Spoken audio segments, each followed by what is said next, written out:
Hey everybody, and welcome back to this week's episode of Flick News. Izola here with FlickDirect, and we've got some movie and TV info that we want to fill you in on, so grab your popcorn, sit back, relax, and let's get this started. Let's start off with box office numbers. One of them is One Battle After Another with Leonardo DiCaprio and Benicio del Toro.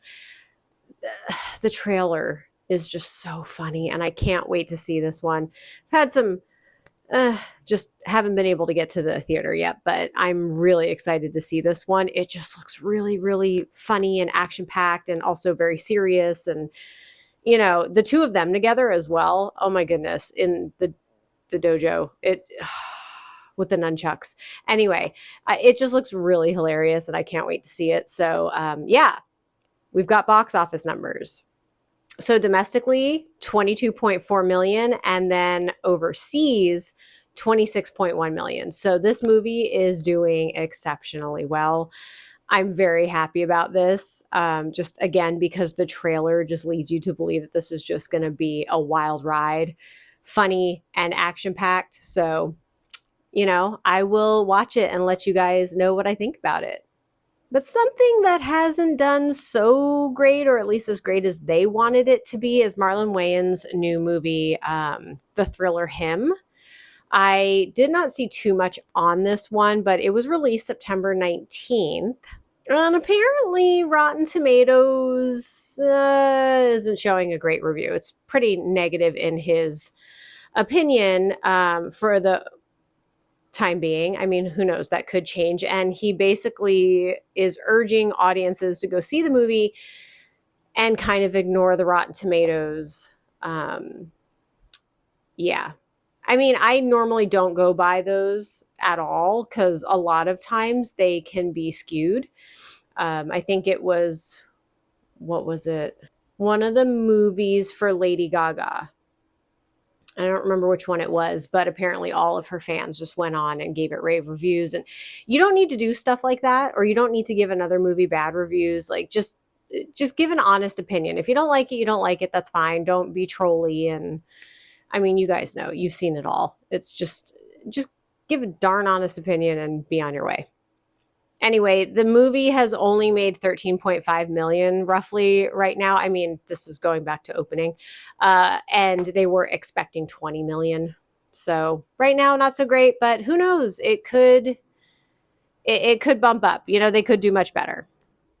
Now, in some streaming news, Peacock's The Paper, which is the spinoff of The Office, that came out September 4th, and they've already signed it up for the second season. I would have assumed that they would have given it more time, but maybe right out the gate, it just hit really hard and everybody's loving it. So they decided to do that. I'm not entirely sure what makes or breaks things in the first two episodes, but I guess we'll have to see, which I will probably put this on to take a look at it. I had a hard time watching the US Office just because the character Michael just it was very difficult to watch him. I loved the other characters. I thought a lot of them were really funny, but there were just some times where I just could not stand Michael at all.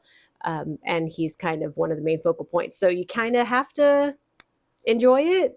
I mean, if I could fast forward through it, and that's not to say that he's not funny. It was just the character itself. So but who knows? I'll give The Paper a chance. We'll see how it goes, and I will let you guys know what I think. In other news, CBS dropped the trailer for The Tracker. That is actually coming up on season 3 already.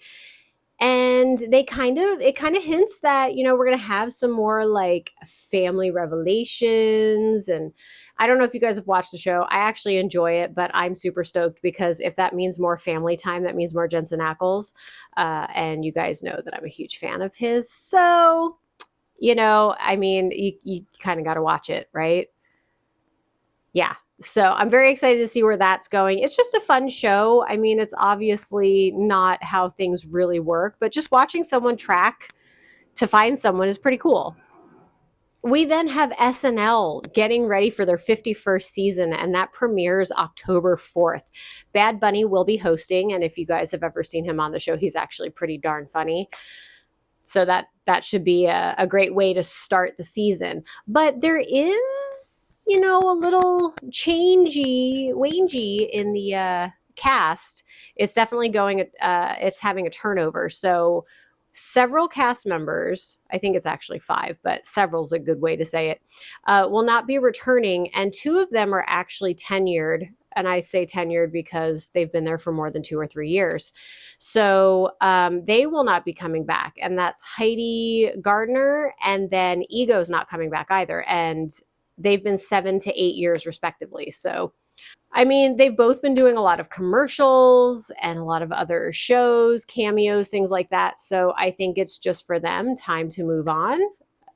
I hope. I mean, I did think that they were pretty funny. I don't really watch SNL too much. I just kind of watch the clips that they put on YouTube, the best ofs.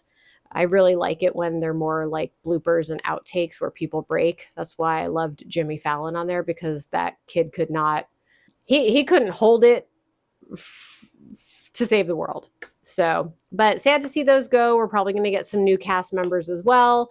Just have to wait and see what's going on. But I'll definitely tune into the premiere. Season openers are always great, right? So we'll see how that goes. We now have some trailers as well that have come out. HBO Max has released the official trailer for It, Welcome to Derry. I'm super stoked about this one. This is obviously exploring Pennywise's origin. So I'm very interested to see where this is going, but it looks super cool.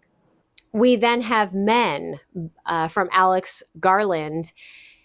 And this trailer is super creepy looking. It's definitely a psychological horror film, which I really like those. I think I've told you guys in the past that blood and gore really just doesn't faze me. I think it's kind of boring when I watch movies anymore when it comes to horror movies, which is sad because, a lot of them are excessively gory and, people get freaked out about that stuff. Me, I'm just like, oh, it's just another bloody scene. Okay, fine. So anyway, but I'm super stoked about this one because I like it when it's psychological. Like it really makes you think about things, what's happening, where's it going, who's doing what. But it's just, you have to watch the trailer because I don't know what's going on. And that's a good thing because you don't really want to know what's going on in a trailer. You want to be, shocked and excited while you're watching the movie. So I will definitely be checking that one out. And then finally for trailers, Netflix released this teaser trailer for The Great Flood. It's like a Korean disaster movie. And it's just a catastrophic flood that pretty much is destroying humanity. So it's just going to have great effects. It's just going to be devastating. I'm very curious to see how this one's going to be as well. But that's on Netflix. So if you do have Netflix, you'll be able to watch it when it comes out. So we've also got some movie updates, and there's one called 0K, and this is currently in development. And it's a film adaptation based off of Don DeLillo's novel. It stars Caleb Landry Jones, Peter Sarsgaard, and Andrea Riseborough.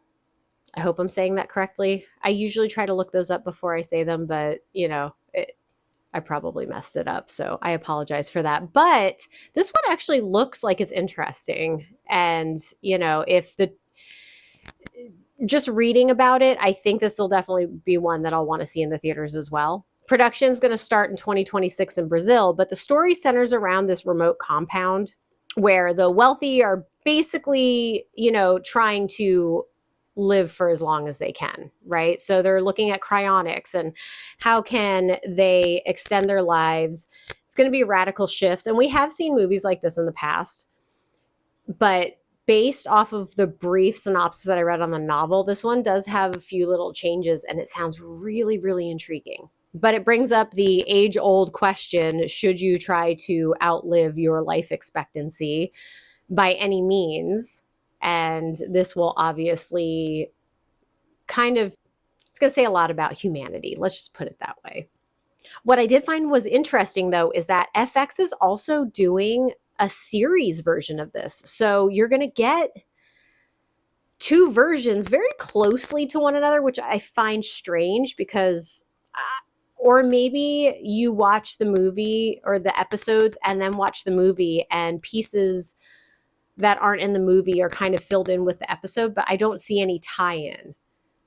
So I don't know how two things were sold, even though they're completely different. So they're not two movies. It's like one's a show, or it could be a movie based in episodes. I don't know. But from what I found, they're pretty much happening close to the same time. So I don't know what's going to happen there. Maybe one won't happen. Who knows? But it's just interesting to see that two of the same thing, and it is all about the same novel, coming out at the same time. And finally, we have The Social Network Part 2. Aaron Sorkin is returning to write and direct it. I wasn't quite sure where they were going with this because we've kind of already know what's happened to Facebook. But, maybe they're just going to fill us in on the lives. No, we have a little bit of information. So it's not technically a sequel. It is following up on, what is it? The Facebook files, to explore recent controversies and things like that around Facebook and Meta, or slash Meta. I mean, they're both the same thing, right?